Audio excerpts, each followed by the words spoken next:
അപ്പൊ നമ്മൾ ഈ സെക്ഷനിൽ എന്താ പഠിക്കാൻ പോകുന്നത് വെച്ചാൽ സ്റ്റാറ്റിക്കും ഡൈനാമിക്കും ലൈബ്രറീസ് ആണ്. അപ്പൊ ഈ ലൈബ്രറീസിന്റെ സെക്ഷൻ എവിടെ വരുന്നത്? നമ്മളിപ്പോ കോഡൊക്കെ കമ്പൈൽ ചെയ്യുമ്പോൾ പറഞ്ഞിട്ടുണ്ട്. ഫസ്റ്റ് എന്ന് പറഞ്ഞാൽ പ്രീ പ്രോസസർ, പിന്നെ കമ്പൈലേഷൻ, പിന്നെ എന്ന് പറഞ്ഞു കഴിഞ്ഞാൽ കമ്പൈലർ, അസംബ്ലർ, പിന്നെ എന്ന് പറഞ്ഞാൽ ഒബ്ജക്റ്റ് കോഡ് ജനറേറ്റ് ചെയ്യുന്നത് അല്ലെ. അപ്പൊ ഈ ഒബ്ജക്റ്റ് കോഡ് പിന്നെ എന്ന് പറഞ്ഞാൽ എന്താ ചെയ്യുന്നത്? അതിനുശേഷം എന്ന് പറഞ്ഞാൽ ലിങ്കർ വരും. നമ്മൾ പറഞ്ഞിരുന്നു ഈ ലിങ്കർ ആണ് എന്ത് ചെയ്യുക, ലിങ്ക് ചെയ്യുക എല്ലാ ഹെഡർ ഫയലായിട്ട്, പിന്നെ എന്ന് പറഞ്ഞു കഴിഞ്ഞാൽ ലൈബ്രറീസ് ആയിട്ടും ലിങ്ക് ചെയ്യണത് എന്ന് പറഞ്ഞു കഴിഞ്ഞാൽ ലിങ്കറാണ് ലിങ്ക് ചെയ്യണത്. ഓക്കെ, അപ്പൊ നമുക്ക് എന്ന് പറഞ്ഞു കഴിഞ്ഞാല് പിന്നെ പറഞ്ഞു കഴിഞ്ഞാൽ ഒരു മെയിൻ ടാസ്ക് എന്ന് പറഞ്ഞാൽ linker is to make code of library functions available to your program. Okay, പിന്നെ ഈ ലിങ്കർ അപ്പൊ നമുക്കിപ്പോ രണ്ട് തരത്തിലുള്ള ലൈബ്രറി ഉണ്ട്, സ്റ്റാറ്റിക് ലൈബ്രറി, ഡൈനാമിക് ലൈബ്രറി. അപ്പൊ ഈ ലിങ്കർ എന്ന് പറഞ്ഞാൽ സ്റ്റാറ്റിക് ലൈബ്രറി ആണെങ്കിൽ വേറെ തരത്തിലാണ് ചെയ്യുക, ഡൈനാമിക് ലൈബ്രറി ആണെങ്കിൽ ഡിഫറെന്റ് തരത്തിലാണ് ചെയ്യുന്നത്. അപ്പൊ ഒന്നെങ്കിൽ എന്ന് പറഞ്ഞാൽ കോഡ് തന്നെ നമ്മുടെ ഈ സെക്ഷനിലേക്ക് കോപ്പി ചെയ്യും, അതാണ് എന്ത് സ്റ്റാറ്റിക്. ഡൈനാമിക് എന്ന് പറഞ്ഞു കഴിഞ്ഞാല് റൺ ടൈമിൽ അവൈലബിൾ ആയി മാറും ലൈബ്രറീസിലുള്ള ഫങ്ഷൻസും ഇതൊക്കെ. അപ്പൊ അതാണ് ഡൈനാമിക് ലൈബ്രറീസിന്റെ ഉപയോഗം. അപ്പൊ സ്റ്റാറ്റിക് ആണ് നമ്മൾ ഫസ്റ്റ് പഠിക്കുന്നത്, സ്റ്റാറ്റിക് ലിങ്കിങ്ങും സ്റ്റാറ്റിക് ലൈബ്രറീസും. Okay, static linking and static libraries is the result of a linker making copy of all used library functions to the executable file. Static linking creates longer binary file. നമ്മൾ പറഞ്ഞു static linking എന്താന്നുള്ള രീതിയിൽ. ഇത് എന്തൊക്കെ library functions അല്ലെങ്കിൽ എന്തൊക്കെ library files use ചെയ്യുന്നുണ്ടോ അതെല്ലാം കൂടിയിട്ട് നടന്ന സിംഗിൾ എക്സിക്യൂട്ടബിൾ ബൈനറി ആക്കി മാറ്റും. അപ്പൊ അതാണ് എന്താ പറയുന്നത് സ്റ്റാറ്റിക് ലിങ്കിങ്ങും സ്റ്റാറ്റിക് ലൈബ്രറി എന്ന് പറയുന്നത്. ഈ സ്റ്റാറ്റിക് ലൈബ്രറിയിൽ അതിന്റെ ഫംഗ്ഷൻ എക്സ്റ്റെൻഡ് എന്ന് പറഞ്ഞു കഴിഞ്ഞാൽ .a എന്നുള്ള ഫോർമാറ്റിലായിരിക്കും. ലിനക്സിലാണെങ്കിൽ അതിന്റെ ഫോർമാറ്റ് എന്ന് പറഞ്ഞാൽ .lib എന്നിട്ടുള്ള ഫോർമാറ്റ്. .lib ആയിരിക്കും വിൻഡോസിൽ, .a ആണ് ലിനക്സിൽ. ഓക്കെ, ഞാനിപ്പോ ഒരു എക്സാമ്പിൾ പറയാണ്. നമ്മളിപ്പോ ഒരു ഫയൽ ക്രിയേറ്റ് ചെയ്തു. ആ ഫയൽ ഞാൻ .c ആണ്. ഓക്കെ, ഇതാണ് എന്റെ ഫയല് libmylib.c.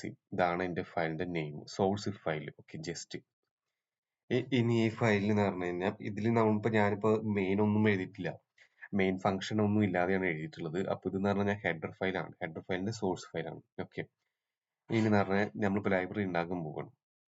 ഇത് വേറൊരു ഫയല്. ഈ ഫയലിന്റെ ഫയൽ നെയിം എന്ന് പറഞ്ഞാൽ libmy.h എന്നാണ്. അപ്പൊ ലാസ്റ്റ് സെക്ഷനിൽ ഞാൻ ഹെഡർ ഫയലൊക്കെ എങ്ങനെ ഉണ്ടാക്കുക എന്നുള്ള രീതിയിൽ പറഞ്ഞിട്ടുണ്ടായിരുന്നു. അപ്പൊ പിന്നെ ഈ libmylib.h എന്ന് പറഞ്ഞു കഴിഞ്ഞാൽ ആ ഫംഗ്ഷന്റെ പ്രോട്ടോടൈപ്പ് എഴുതി. ഓക്കെ, പ്രോട്ടോടൈപ്പ് ഡിക്ലറേഷൻ ഒക്കെ നമ്മൾ എഴുതി. ഞാൻ എന്ന് പറഞ്ഞു കഴിഞ്ഞാൽ ഞാൻ കമ്പൈൽ ചെയ്യുമ്പോൾ എന്ന് പറഞ്ഞു കഴിഞ്ഞാൽ gcc-c libmylib.c ഇങ്ങനെ ഞാൻ കമ്പൈൽ ചെയ്തു. അപ്പൊ എന്ത് ചെയ്തു, നമ്മുടെയൊക്കെ എന്ന് പറഞ്ഞു കഴിഞ്ഞാൽ ക്രിയേറ്റ് ആയി, ബൈനറി ഫയൽ ക്രിയേറ്റ് ആയി. ഓക്കെ, എക്സിക്യൂട്ടബിൾ ബൈനറി ക്രിയേറ്റ് ആയി. പിന്നെ എന്ന് പറഞ്ഞു കഴിഞ്ഞാൽ സ്റ്റാറ്റിക് ലൈബ്രറി ക്രിയേറ്റ് ആക്കാൻ നമുക്ക് എന്ന് പറഞ്ഞു കഴിഞ്ഞാൽ ഈ AR എന്നിട്ടുള്ള കമാൻഡാണ്, നമ്മൾ ആർച്ചീവ് കമാൻഡാണ് നമ്മൾ യൂസ് ചെയ്യുന്നത്. ഓക്കെ, അപ്പൊ ARRCS പിന്നെ എന്ന് പറഞ്ഞു കഴിഞ്ഞാൽ ഏതാണോ .pop ഫയൽ അതായിരിക്കും ഇൻപുട്ട് ആയിട്ട് കൊടുക്കുന്നത്. ഓക്കെ, എന്നിട്ട് libmylib.o ഈ O എന്ന് പറയുന്നത് നമുക്ക് ഇവിടെ കമ്പൈൽ ചെയ്തതിന് ശേഷം കിട്ടുന്നതാണ്. ഏത് സോഴ്സ് ഫയലും ഹെഡർ ഫയലും, സോഴ്സ് ഫയൽസ് ഇല്ലേ പൈത്തൺ.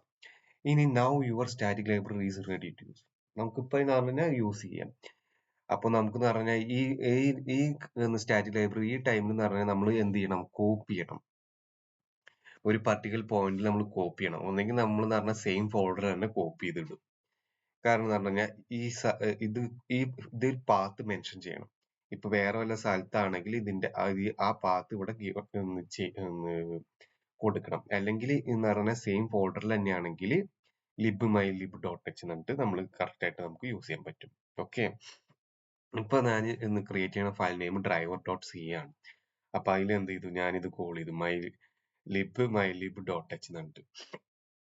ഓക്കെ, അപ്പൊ എന്തായി, ആ ഹെഡർ ഫയൽ ഉണ്ട്, include മെയിനും ആഷ് ഇൻക്ലൂഡ് ഹെഡർ ഫയൽസ് ഒക്കെ. അപ്പൊ അത് ഒന്ന് കോൾ ചെയ്യും. പിന്നെ പറഞ്ഞു കഴിഞ്ഞാൽ എന്താണ്, നമ്മുടെ സ്റ്റാറ്റിക് ഫംഗ്ഷനും കോൾ ചെയ്യും. അപ്പൊ എന്നിട്ട് പറഞ്ഞാൽ കമ്പൈൽ ഇങ്ങനെ എന്ത് ചെയ്യണം, കമ്പൈൽ ചെയ്യണമെങ്കിൽ എന്ന് പറഞ്ഞു കഴിഞ്ഞാൽ ഈ -l ലിബ് മൈലിബ് ഡോട്ട് എ എന്ന് പറയണം. ഓക്കെ, ഇത് എന്ന് പറഞ്ഞു കഴിഞ്ഞാല് നമുക്ക് എന്ന് പറഞ്ഞാൽ സ്റ്റാറ്റിക് ലൈബ്രറിയിൽ ആയതുകൊണ്ട് ഈ പാത്ത് കൊടുക്കാൻ വേണ്ടിയിട്ടൊക്കെ യൂസ് ചെയ്യുന്നത്. ഇനി സ്റ്റാറ്റിക് ലൈബ്രറി ആകുമ്പോൾ എന്തൊക്കെയാണ്,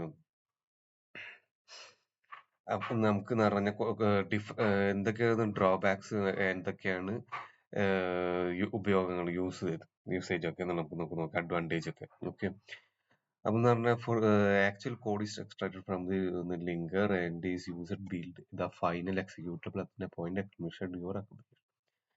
ഇത് നമ്മൾ പറഞ്ഞ പോലെ തന്നെയാണ്. അതായത് എന്ന് പറഞ്ഞു കഴിഞ്ഞാൽ ഇത് സിംഗിൾ എക്സിക്യൂട്ടബിൾ ഫയലാക്കി മാറ്റുകയാണ്. അപ്പൊ അതുകൊണ്ട് എന്ന് പറഞ്ഞാൽ ഇതിന്റെ സൈസ് കൂടുതലായിരിക്കും, ഇതിന് കൂടുതൽ സൈസ് വേണം. സിംഗിൾ എക്സിക്യൂട്ടബിൾ ഫൈനൽ എന്തായാലും അതിന്റെ സ്പീഡ് കൂടുതലായിരിക്കും.